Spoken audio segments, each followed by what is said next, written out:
Hello, how are you? Thank you for clicking this video. I'm fairly new to ASMR, and I've been doing different videos about tarot cards since I'm starting to relearn a bit more about the different meanings and the symbols and the cards. I wanted to share that in the form of ASMR videos in my channel. I also have another channel which is, well, it's in Spanish and it's about true crime, or right now actually it's just about mystery, like mysterious things.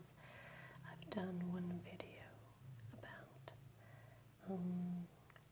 alternate reality games on the internet, just one video, and just interesting things that I research, well, sort of research or look into for a while, obsess for a while about, and then talk to the camera about, but it's in Spanish.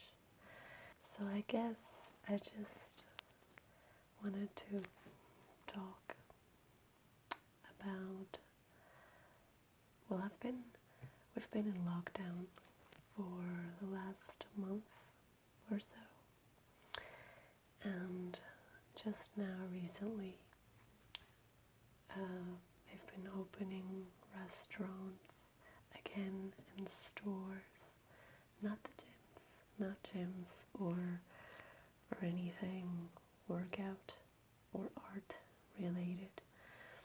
I do ballet.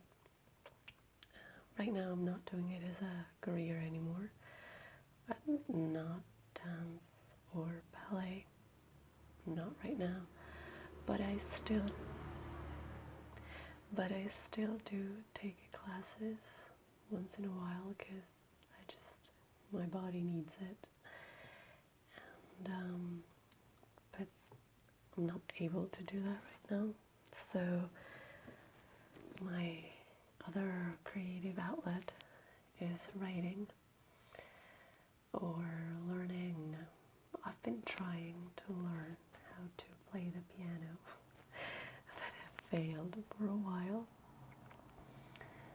Actually, I fail because I'm not very constant. I don't have like the ability to put a schedule and do it and make the schedule work. But I think I will, because I learned a couple of songs. I learned Moonlight's, not the whole thing, but a piece of Beethoven's Moonlight Sonata. Then this other one from Chopin, Prelude in E minor, and Füralice also. Okay, and so something else that I've been doing, now that I'm on vacation, because I had class at university for the whole January and until mid-February. So now I had like a week and a half free, and I just started watching different movies that I've been wanting to watch for the last year and that I forgot. One of them, well, two of them were directed by Ari Aster. There are two horror movies, which fascinated me. The first one was Hereditary, and I loved it. I loved, well, I don't want to spoil, well, spoiler alert.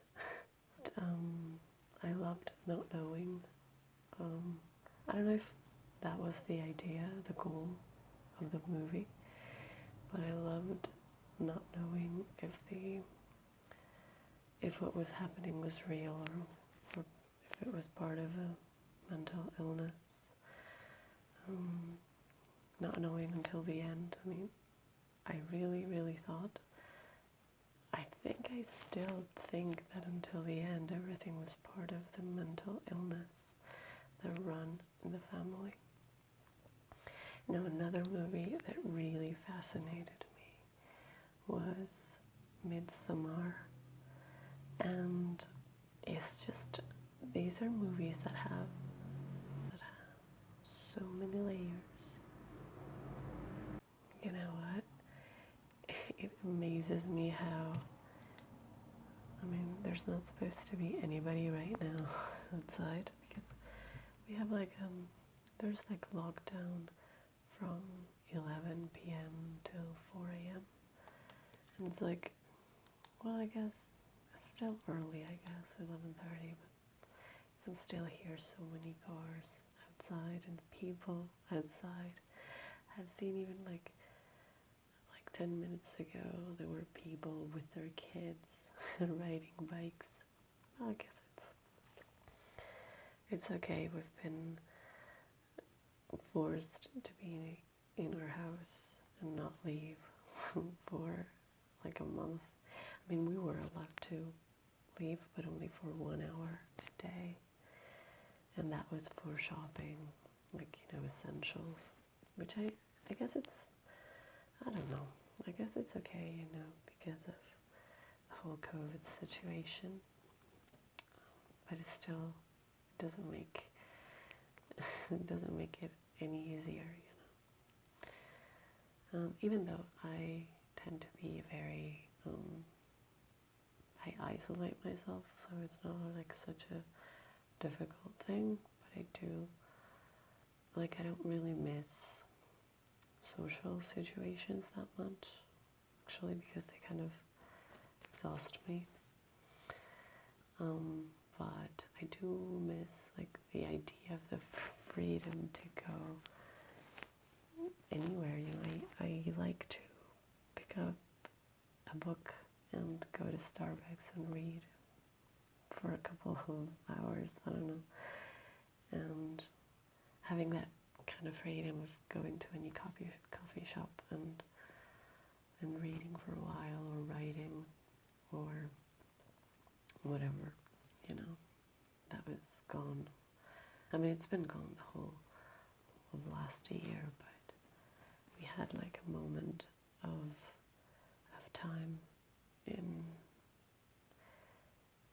I guess it was sort of October, November, and part of December, where everything kind of, even though everything, I mean, the amount of people who were sick was getting higher, it almost seemed like everything was sort of going back to normal. I mean, everything, like classes from schools and universities were online, and people were being encouraged to work from home. Like gyms were working again, shopping malls, and you could kind of see that. I mean, I tried to avoid it, but you could see that stores were starting to get a bit packed, especially on peak hours, you know. It's kind of scary also, because you just had to run away from the crazy amount of people who would, I mean, we're in a pandemic, but people would still, like, I don't know if agglomerate is a word, let's look it up, because I tend to do this, tend to take the word in Spanish and then give it like an English twist. Let's see, agglomerate. I really don't think that's a word. No, it's not a word. Conglomerate is a word, but anyway. Like there would be a lot of people in a small place, and it was everyone for themselves. But and well, then everything just got so bad. The hospitals are collapsing, so that's why we had a couple of months of kind of a strict lockdown. But anyway, I was talking about the movies. Actually, there were 3 movies that I kind of obsessed about for a while, because, well, first of all, they scared me a lot. Second of all, I think they were very beautiful pieces of art. I love horror movies, it's just that I like to get scared. Like, I can enjoy an occasional jump scare. Like, I love the modern horror. I like it, I enjoy it. But I just love the classical horror movie that just disturbs you for a while. It makes you think and question yourself, like what you just saw. And the kind of movie where there's like this whole discussion to be had afterwards. What did this mean? What is this? What do you think the director wanted to say when he or she showed this part or this emotion? What do you think the ending meant? You know? And I love that. I mean, and I haven't seen that for such a long time that it just excited me so much. I wanted to look up interviews, and I wanted to, I've seen so many video essays about the witch and about the symbology. I was first of all shocked at first because I didn't know that the director had used the Old English, the way they spoke in the 1600s, and I think it's the Pilgrims who went to New England. And at first I thought, wow, it's been such a long time that I haven't studied English, that I guess my English is getting worse. I can't understand anything.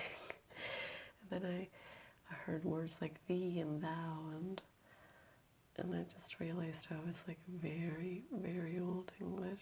And I think I'm gonna watch, when I get back into like having more courage, I think I'm gonna watch it a second time, but with like Spanish subtitles, just to like understand better the first part, because after my brain got accustomed a bit to the accent, it was easier for me to understand the movie. But in the beginning, I truly was just looking at what people were doing and trying to understand 1 or 2 words. But yeah, The Witch, out of the 3, Midsamara disturbed me, but The Witch scared me. Like, it was disturbing, but it was, no, it's just that I think I've watched The Witch just recently, and I really, like, it's very hard for me to not be able to sleep after a movie. I don't think I've seen a movie that has traumatized me in that way. Maybe The Exorcist, when I was a child. I was way too young to be watching that. And there was this other movie, I don't remember, but I was too young to be watching that. But as an adult, for me to not be able to sleep after watching a movie was just that, like, first time this happened. You know, I have to watch The Lighthouse. I've heard that The Lighthouse is insane. I have to watch it. There's so many things I want to do, and I only have like 2 more days of vacation, but I'm gonna try to fit it into my schedule. Oh right, also I've been watching this channel on YouTube. It's called The People. I believe it's called The People. And it's about this Russian guy. Well, it's not a story, it's a documentary. Well, this channel is about different documentaries, different countries, but like dangerous places. And it all started when I just clicked on a video that said that practically, I don't remember the title, but it said that this guy went to a place in Mexico where it's so dangerous because this place is run by this Mexican drug cartels and drug gangs, and that he was gonna like interview some of them if it was possible. The channel is insane. Like, this guy has, like, you can see like everywhere in the comments, everybody says, dude, you have balls of steel to be doing that. I mean, I got so nervous and anxious sometimes watching him. There was also this documentary about Venezuelan prisons, but I don't think this was from that channel. I think that was from another channel. And the one that was like the best one was where he went to North Korea and snuck his camera everywhere, even though it was very, very dangerous and very prohibited to keep his camera with him, but he was just filming everything that he could. And it's like a very interesting channel to check out. Then there's another channel that I've been watching a lot. It's called Of Herbs and Altars. And, well, first of all, I have to talk about this woman's makeup is beautiful. It's just beautiful. There's no other word to describe it. She's a goth, and it's just, I don't think I could even imagine, like, I just do my makeup copying what I see, but this girl has like such a creative, but anyway, no, her channel is not about makeup. She just, it's kind of like a story time type of channel, but, and I really love her content, but lately I've just been devouring her videos because she's reading like a story about her life as a gothic teenager in the 90s, and just it's so captivating from the start. I just love it. I love the way she tells the story. And also, it's probably also because I kind of relate to that. I was a child in the 90s, but I kind of relate to that because I grew up practically in the like 2000s.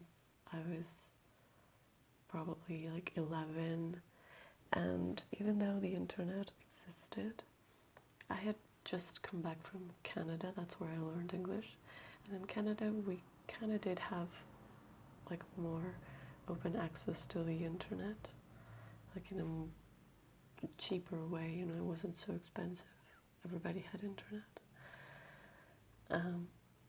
Or if you didn't, you could go to the library, and in the University of Calgary's library, there were tons of computers with internet, and you could do whatever you wanted.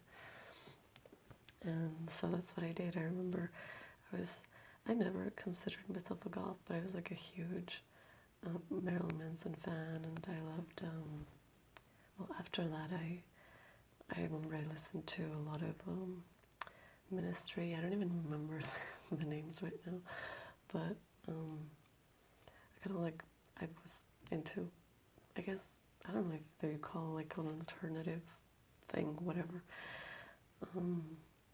But yeah, I wasn't into, I mean, I enjoyed it, but I wasn't really into that whole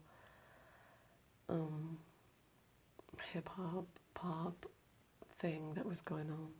I mean, I didn't hate it, but I identified with something different.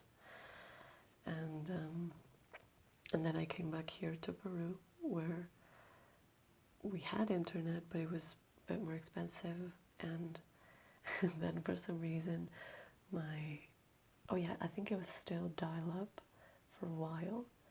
And then when companies started offering like internet, it wasn't cheap, so it was kind of difficult to get it. So yeah, it was kind of difficult, and it was like life was so much different than it is right now.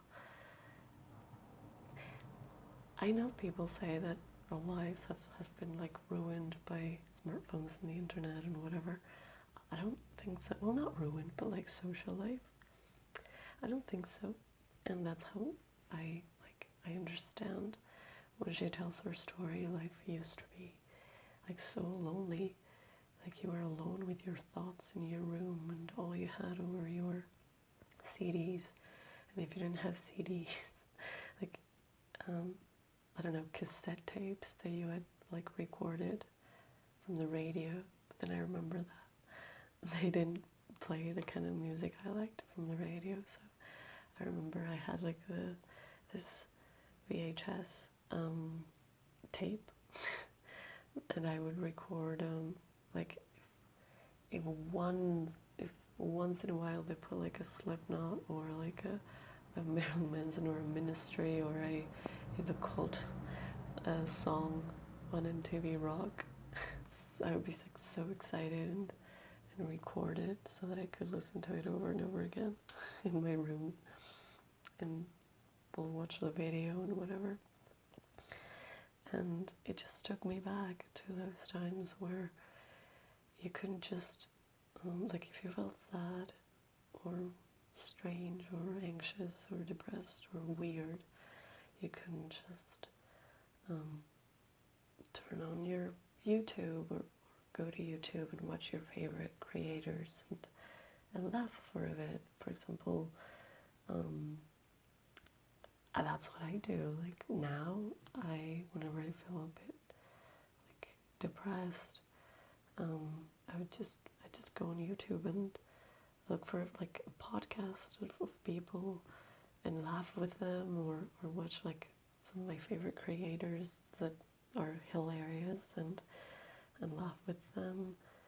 But we didn't have that then, and then it kind of made everything a bit more intense.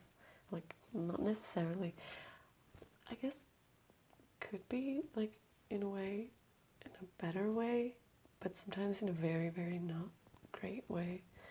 But anyway, her story is so great. It's about like her first love, I guess, her first romance, her first intense romance with like this, where she was a goth, with her goth boyfriend also. And it's just the way she tells it, it's amazing. I really, really like it. And since it's in the 90s and beginning of the 2000s, I kind of identify with, like it makes me remember all those times. You can actually, the way she describes it, and she describes the actual feeling of being in the 90s or the beginning of the 2000s. where really there wasn't the way you could easily communicate with people just by picking up your phone and writing, because sometimes it's easier to just send a message than to actually have to call someone. I don't know if it was just this huge thing for me, but whenever text started, I just forgot about phone calls, unless they were like strictly necessary. I think that's everybody. Then I've been thinking about, I read a lot. Well, I write more, but I really like to read, and I just bought this book, which was written by a friend of mine, and it's called El Mundo Invisible, The Invisible World. And they are essays. It's written by 3 different people, but one of my friends also wrote a part of this book, and they're essays they're made with critical thought. And well, I really haven't even read the back, which is awful. I bought it last month, and but I really wanted to like focus. If I read this, I wanted to like really read it and enjoy it, and I really couldn't do that last month because there was this whole thing with like my university project. It was intense, so I really wanted to dedicate time to really reading the book, or at least a couple of the essays. And well, it starts with can you program death? Why is our brain constantly tricking us? Are ghosts real? Why do people believe that the earth is flat? Do alien abductions exist? What about astral trips? I'm sorry, I'm translating it from Spanish. How did all of those animals were able to fit in Noah's Ark? What is human nature? These are only a couple of many questions that we will answer, or no, comment in this book. Well, that's like the first paragraph of this part of the back part of the book. And yeah, this is a book that I definitely will be reading this month. Putting it on tape so that I actually read it. And this book I also started reading last month, but since my project was intense, I didn't really finish. Like, I only got like this far. I read like 2 days and then just completely forgot about it. But it's The Castle by Franz Kafka, or Franz, whatever, Franz Kafka. And well, it's in Spanish. I will not be attempting to read it in German or Polish. What? He wrote in German, right? Not in Polish. Well, and I usually enjoy Kafka's books, so that's why I actually bought this for 5 soles, which I guess it's kind of like $2.5 in like a book sale. I blindly bought it because it was Kafka, and I usually like his books, and so I have to finish reading that, and I don't know, maybe I'll do like a book review. Oh, there's this other book. It's called Smack or Junk. Well, I think in the UK it was called Smack, and in the US it was called Junk. I think it was Junk. And the name of the author, I think it's Burgess. I've been looking for it, but I think I don't want to settle for reading it on like a PDF file, but if I don't find it in my country, I guess I'm gonna have to do that. I'm gonna have to download the PDF file and just give it a shot. Reading it through my cell phone. The problem is I do have a lot of books that I wanted to read on PDF file, but it really destroys my eyes. I can't. No.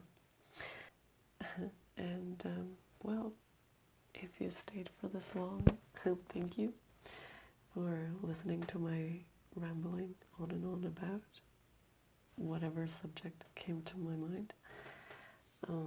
Sorry for my sometimes inability to find precise words, because English is not my first language and it's been so long since I've spoken in English, like out loud, because I watch videos in English all the time, I read in English all the time, but there's really no like opportunity to actually speak it, so I guess this is also pretty good practice. And well, I guess that's pretty much it. And my next video is going to be about tarot. I'm probably going to be recording it maybe this weekend and posting it next week. I don't know when I'm going to post this video, if I post it. I don't know, I'm starting to get embarrassed about my ramblings. But I guess the trick is just not to overthink it, just post it. And yeah, let's see what's the next card that I on the tarot, on the major arcana. I think the next one is, oh yeah, it is the Hierophant. Yes, the Hierophant. Oh, and this is such an enigmatic card for me. There's just so much symbolism. And I do have to take notes with this one because I'm not going to remember it all. It's just such a strange card. You know, because there's cards in the tarot where you just look at them and you suddenly feel like, oh my god, this could mean so many things. Okay, the Hierophant, I do kind of have that feeling, but I get just like 0 messages, but I'm guessing it means kind of like order, but I kind of have this feeling that it could mean more than just the surface, you know, the surface meaning, which I guess, since it's like the symbol of a pope, to me, like, the superficial meaning could be like order and, I don't know, rules and orthodoxy, or like orthodox ideas, but I'm getting the feeling that it could mean so much more than just that, and that's why I really like to search for the meanings in the symbols. I'm not great at it, but at least I try to find something that would calm my curiosity about the card enough. Okay, now I'm just getting in the video, and I guess see you next time. Bye.